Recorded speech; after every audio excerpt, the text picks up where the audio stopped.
So நீங்கள் வந்து sexual harassment of women at work place prevention prohibition and redressal act 2013 பற்றி இன்றைக்கி பார்க்கலாம்.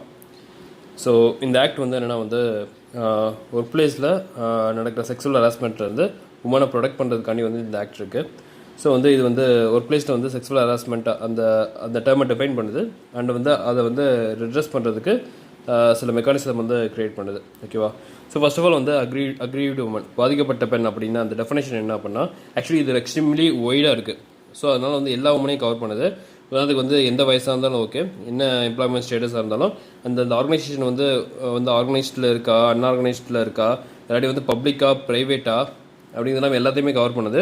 இன்னொன்று வந்து ஈவன் வந்து கிளைண்ட்ஸு, கஸ்டமர்ஸு, வந்து டொமஸ்டிக் ஒர்க்கர்ஸையும் வந்து கவர் பண்ணுது. ஸோ வந்து ஈவன் வந்து அவங்க ஒர்க் பண்ணாட்டியும் அவங்க கிளைண்ட்ஸாக வராங்க, ஒர்க் ரிலேட்டடாக தான் வராங்க. ஸோ அவங்களையும் வந்து அது வந்து கவர் பண்ணுது. நெக்ஸ்ட்டு வந்து இது வந்து என்னென்னா வந்து குவிட் ப்ரோ கோ ஹராஸ்மெண்ட்டையும் ஹோஸ்டல் ஒர்க் என்விரான்மெண்ட் ஹராஸ்மெண்ட்டையும் 2 ஃபார்ம்ஸ் ஆஃப் ஹராஸ்மெண்ட்டாக வந்து அந்த 2 ஃபார்ம்ஸ் ஆஃப் ஹராஸ்மெண்ட்டையும் வந்து இது வந்து கவர் பண்ணுது.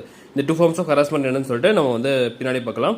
இன்னொன்று வந்து என்னென்னா வந்து ஒரு இன்டர்னல் கம்ப்ளைண்ட்ஸ் கமிட்டி அப்படிங்கிறது வந்து ஒவ்வொரு ப்ரைவேட்டாக இருக்கட்டும் பப்ளிக்காக இருக்கட்டும் அந்த ஆர்கனைசேஷனில் 10க்கு மேற்பட்ட எம்ப்ளாயிஸ் இருந்தால் கண்டிப்பாக வந்து ஒரு இன்டர்னல் கம்ப்ளைண்ட்ஸ் கமிட்டி வந்து மேண்டேட்டியாக ஃபார்ம் பண்ணியே ஆகணும். ஓகேவா? இந்த இன்டர்னல் கம்ப்ளைண்ட்ஸ் கமிட்டியோடைய பவர்ஸ் என்னென்னா சிவில் கோர்ட்டுடைய பவர்ஸ் இருக்கும். எதுக்கு நான் வந்து சம்மன் பண்ணுறதுக்கு, டிஸ்கவரிக்கு அண்ட் டாக்குமெண்ட் ப்ரொடியூஸ் பண்ண சொல்கிறதுக்கு இதுக்கெல்லாம் வந்து சிவில் கோர்ட்டுடைய பவர்ஸ் வந்து இந்த கம்ப்ளைண்ட்ஸ் கமிட்டிக்கு இருக்கும். இந்த இன்டர்னல் கம்ப்ளைண்ட்ஸ் கமிட்டியில் வந்து என்ஜிஓலேருந்து எல்லாத்தையும் வந்து உமனுக்காக போகிற அசோசியேஷன்லேருந்து வந்து ஏதாவது ஒரு மெம்பர்ஸ் வந்து இந்த இன்டர்னல் கம்ப்ளைண்ட்ஸ் கமிட்டியில் வந்து இருக்கணும். இதை தவிர்த்து வந்து லோக்கல் கம்ப்ளைண்ட்ஸ் கமிட்டி அப்படிங்கிறது வந்து ஸ்டேட் கவர்மெண்ட் வந்து ஒவ்வொரு டிஸ்ட்ரிக்ட்லேயும் வந்து கான்ஸ்டியூட் பண்ணோம். இது எதுக்கு அப்படின்னா வந்து ஃபார் எக்ஸாம்பிள் வந்து இந்த இன்டர்னல் கம்ப்ளைண்ட்ஸ் கமிட்டி கவர் பண்ணாத கேசஸ், இன்டர்னல் கம்ப்ளைண்ட்ஸ் கமிட்டி வந்து என்னென்ன கவர் பண்ணல, அதாவது வந்து 10க்கு கீழே உள்ள ஒர்க்கர்ஸ் உள்ள இதில் வந்து இன்டர்னல் கம்ப்ளைண்ட்ஸ் கமிட்டி வந்து அவசியம் கிடையாது. அப்போ அதை கவர் பண்ணுறதுக்கு இந்த லோக்கல் கம்ப்ளைண்ட்ஸ் கமிட்டி. அது மட்டும் கிடையாது, இப்போ வந்து ஒரு கோ ஒர்க்கர்கிட்ட வந்து செக்ஸுவல் ஹராஸ்மெண்ட் ஃபேஸ் பண்ணால் எம்ப்ளாயிட்ட போய் நீங்கள் சொல்லுவீங்க, எம்ப்ளாயே வந்து மேலேயே கம்ப்ளைண்ட் இருந்துச்சுன்னா ஸோ வந்து அந்த இடத்துல வந்து லோக்கல் கம்ப்ளைண்ட்ஸ் கமிட்டியில் வந்து சொல்லிக்கலாம். இது டிஸ்ட்ரிக்ட் லெவலில் வந்து தேவைப்பட்டால் வந்து இது வந்து பிளாக் லெவலில் கூட வந்து இந்த லோக்கல் கம்ப்ளைண்ட்ஸ் கமிட்டி வந்து கான்ஸ்டியூட் பண்ணிக்கலாம். இன்னொன்று வந்து ஒரு ஃபால்ஸ் கம்ப்ளைண்ட்ஸோ மலிஷியஸ் சார்ஜஸோ வந்து இருந்துச்சுன்னா வந்து அதுக்கு எதிராக வந்து இதில் வந்து சேஃப் கார்ட்ஸ் வந்து இந்த ஆக்ட்ஸில் வந்து இருக்குது. ஸோ இப்போ வந்து அந்த குவிட் ப்ரோ கோ வந்து ஹராஸ்மெண்ட்டை பற்றி பார்க்கலாம். ஸோ குவிட் ப்ரோ கோ ஹராஸ்மெண்ட் அப்படின்னா என்னென்னா வந்து ஸோ குவிட் ப்ரோ கோ அப்படின்னா அதில் அந்த லட்டின் ஃப்ரேஸ்க்கு என்ன மீனிங்னா சம்திங் ஃபார் சம்திங், நீ ஒன்று கொடுத்தா நான் ஒன்று கொடுப்பேன்.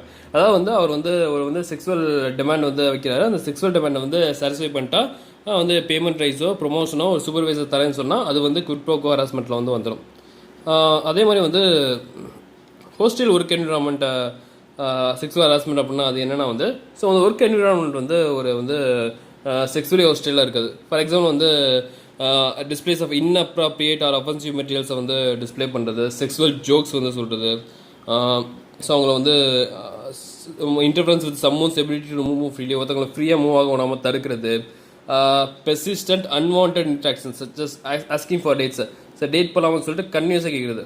வந்து இது வந்து ஒரு டைம் கேட்குறது கிடையாது, கண்டினியூஸாக வந்து அவங்க வந்து டினை பண்ணி அவங்கள வந்து தொடர்ந்து கேட்டுகிட்டே இருக்காது, ஃப்ரீக்வெண்ட் ஆர் பெர்வாசிவ். ஓகேவா? ஸோ வந்து அதுதான் வந்து ஹோஸ்டல் ஒர்க் என்விரான்மெண்ட்டில் வந்து கவர் ஆகுது. ஸோ இதுதான் வந்து 2 forms of sexual harassment. And next வந்து ரீசெண்டாக பார்த்தீங்கன்னா வந்து மினிஸ்ட்ரி ஆஃப் கார்பரேட் அஃபேர்ஸ் வந்து கம்பெனி அக்கௌண்ட் ரூல்ஸ் 2014 வந்து அமௌண்ட் பண்ணியிருக்காங்க. இதுபடி என்னென்னா வந்து ஆனுவல் ரிப்போர்ட்ஸ் ஆஃப் ப்ரைவேட் கம்பெனிஸில் வந்து sexual harassment of women at work place அந்த ஆக்ட் கீழே வந்து என்னென்ன கம்ப்ளைண்ட்ஸ் வந்திருக்கு, அதுக்கு என்னென்ன ஆக்ஷன் எடுத்துருக்கீங்க அப்படிங்கிறத வந்து மேண்டேட்டியாக வந்து டிஸ்க்ளோஸ் பண்ணி ஆகணும் அப்படின்னு சொல்லிட்டு வந்து மினிஸ்ட்ரி ஆஃப் கார்பரேட் அஃபேர்ஸ் வந்து ரூல்ஸை வந்து அமெண்ட் பண்ணியிருக்காங்க. ஸோ அவ்வளோதான். தேங்க்யூ.